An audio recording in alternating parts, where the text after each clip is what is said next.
नमस्कार, मैं मनीष स्वागत करता हूं आपको अपने इस यूट्यूब चैनल पे।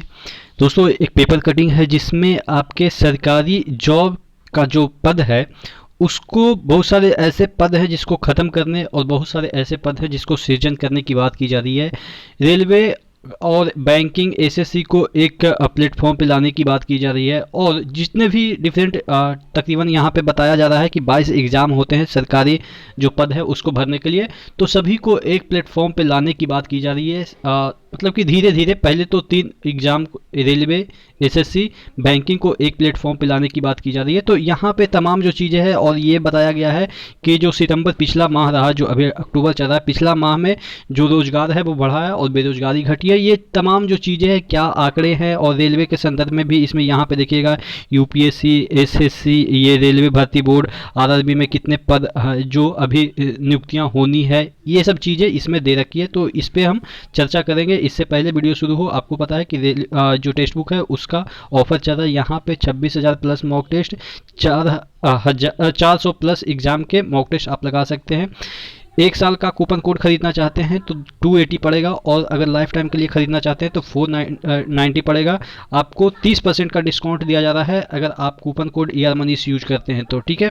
यहाँ पे आपको तमाम जो एग्ज़ाम है इंडिया के, सभी एग्ज़ाम की प्रिपरेशन कर सकते हैं। यहाँ पे एक्टिव यूजर की बात करें, यानी कि लोग इसको प्रीफर करते हैं। तकरीबन 12.5 लाख लोग यहाँ पे मॉक टेस्ट लगाते हैं और प्रीवियस 5,000 जो ईयर का पेपर है, यानी कि प्रीवियस 5,000 जो पेपर है वो दिया गया है। यानी कि डिफरेंट एग्जाम के 10 प्लस लैंग्वेज में आप इस मॉक टेस्ट को लगा सकते हैं। नीचे डिस्क्रिप्शन बॉक्स में लिंक दिया हुआ है तो एक बार जरूर विजिट कीजिएगा। बात कर रहे थे ये वाला जो कटिंग है, पेपर कटिंग, यहाँ पे देखिएगा अभी केंद्रीय सेवाओं, यहाँ पे सेवाओं में खाली पड़े करीब 9.25 लाख पदों की होगी समीक्षा। यानी कि समीक्षा का मतलब ये हो गया कि उस पे भर्तियां लेनी है या नहीं लेनी है, इस तरीके की समीक्षा की। क्या ये जो आपके भर्तियां हैं वो, या आप कह सकते हैं पोस्ट है, क्या वो अब इस ज़माने में उपयोगी है या नहीं है। बहुत सारे ऐसे चीज़ें हैं जिसको कि अब नए टेक्नोलॉजी के कारण नए तरीके के लोग को लेना पड़ सकता है, या जो पुराने पद है उसको हटाया जा सकता है। तो ये सब चीज़ें हैं जो कि अभी आपके केंद्रीय सेवाओं, यानी कि जो सेंट्रल गवर्नमेंट के जॉब है वहाँ पे इसकी समीक्षा की जा रही है। और यहाँ पे और भी चीज़ें देखते हैं। केंद्र सरकार में खाली पड़े पदों पे भरने से पहले इन तमाम पदों की उपयोगिता और ज़रूरतों का आकलन किया जाएगा। यानी कि अब जो वैकेंसी निकल रही है या निकलेगी फिलहाल, उसमें ये देखा जाएगा कि क्या इसकी उपयोगिता है या नहीं है, क्या इसको हम टेक्नोलॉजी से कर सकते हैं, मैन पावर कम कर सकते हैं। तो उसी शर्त पे ये लोग अब वैकेंसियाँ निकालेंगे। और ऐसा नहीं है कि ये वैकेंसियाँ ख़त्म ही कर देंगे। ख़त्म चलो ठीक है, कुछ पोस्ट के लिए करेंगे तो कुछ नए पोस्ट जिसमें कि अब नए तरीके से काम होना है तो कुछ नए पोस्ट भी सृजन करेंगे, यानी कि निर्माण करेंगे। तो ये चीज़ें दे रखी है, यहाँ पे दे रखी है। इसके लिए प्रक्रिया शुरू हो चुकी है। अधिकारियों के अनुसार मौजूदा कुछ पदों को खत्म करके इसके बदले काम यहाँ पे इस बदले कदम के हिसाब से नए पद सृजित किए जा सकते हैं और तब उसे भरा जा सकता है। कहने का मतलब वही हुआ कि कुछ जो अनवांटेड है या अब वो मतलब कि उपयोगी नहीं रहा तो उस पद को हटा के नया पद सृजन किया जाएगा। सरकार को लगता है कि पदों की समीक्षा से और सरकारी अवसर पैदा होंगे, यानी कि ये समीक्षा करेंगे उससे और आपके जो जॉब है वो पैदा होंगे, ऐसा बोला जा रहा है। मालूम हो कि पिछले साल सरकार ने परीक्षा में बड़ा रिफॉर्म करते हुए एक देश एक परीक्षा की व्यवस्था लागू करने का ऐलान किया था, जिसके तहत एक ही एजेंसी सारी परीक्षाएं लेगी।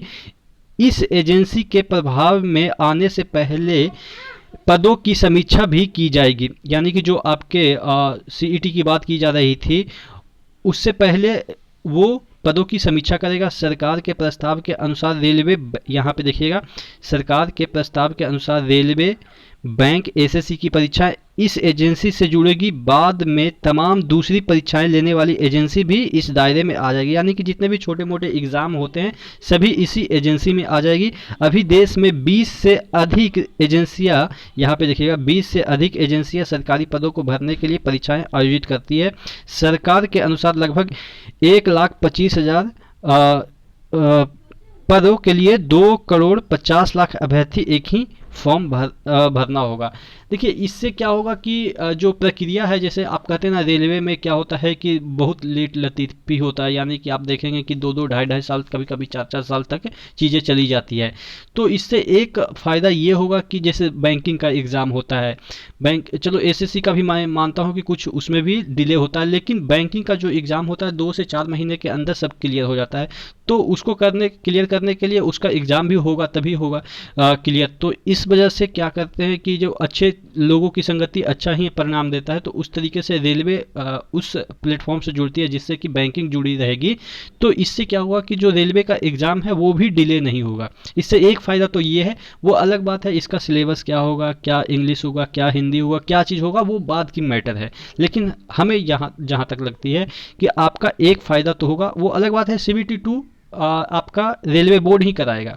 CBT 1 जो कि कॉमन होगा वो आपके पता है कि एक ही एजेंसी कराएगी तीनों एसएससी, बैंकिंग और रेलवे के लिए। तो इससे एक फ़ायदा ये हो जाएगा कि आपका CBT 1 जो है रेलवे का इसके साथ होगा, बैंकिंग के साथ होगा, यानी कि एसएससी के साथ भी होगा। तो वो सबसे पहले हो जाएगा और उसके बाद थोड़ा सा प्रक्रिया आपका फास्ट हो जाएगा इस एजेंसी से जुड़ने से आपका रेलवे का। तो ये थोड़ा सा आप मुझे लग रहा है कि पॉजिटिव पॉइंट है। और देख लेते हैं यहाँ पे क्या दे रखा है। यहाँ पे देखिए दे रखा है 2016-17 से 2020-21 के बीच कुल नियुक्तियाँ केंद्र सरकार में कुल पद कितना है देखिएगा 4 लाख 4 लाख, यहाँ पे 4 ही लाख है ना, नहीं 40, ये 1 मिनट 1 2 इतना छोटा लिखा हुआ है 3 4 5, यानी कि 40,04,941 कुल पद हैं। और भरे पद कितने गए हैं 31,32,698 भरे गए हैं। खाली पद अभी आप देखेंगे 8,72,243 पद अभी सेंट्रल गवर्नमेंट में खाली है। और ये जो आपका डेटा है वो 2020 के फरवरी के है, ठीक है।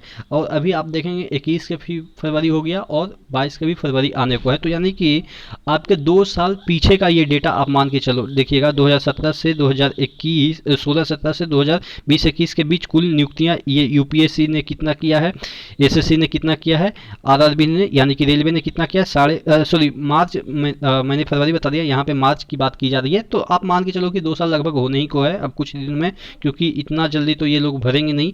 सरकार का दावा सितंबर में रोजगार बढ़ा और बेरोजगारी घटी, ये अलग बात है। इनका जो आंकड़ा है वो कहाँ से वो घट जाता है, लेकिन ज़मीन पे तो मुझे नहीं दिखती है कि इनका कि बेरोजगार घट गई है या रोजगार बढ़ गई है। अभी तक एग्ज़ाम ही नहीं कंडक्ट करा रहे हैं और ये छोटे मोटे एग्ज़ाम कंडक्ट कराते हैं तो उसका कोई फ़ायदा ही नहीं है। इतना लार्ज स्केल में जो आपका ग्रुप डी हो या एनटीपीसी हो, इतने इतने लोगों की नौकरी देनी है और उसका अभी एग्ज़ाम नहीं कंडक्ट करा रहे हैं, लेकिन ये आंकड़े बता रहे हैं सरकारी आंकड़े कि हमने रोज़गार बहुत दिया है। तो वो अलग चीज़ें है कि ये इनके आंकड़े तो पेपर या मतलब कि सरकारी वेबसाइट पे ऐसे ही मैनिपुलेट किए जा सकते हैं।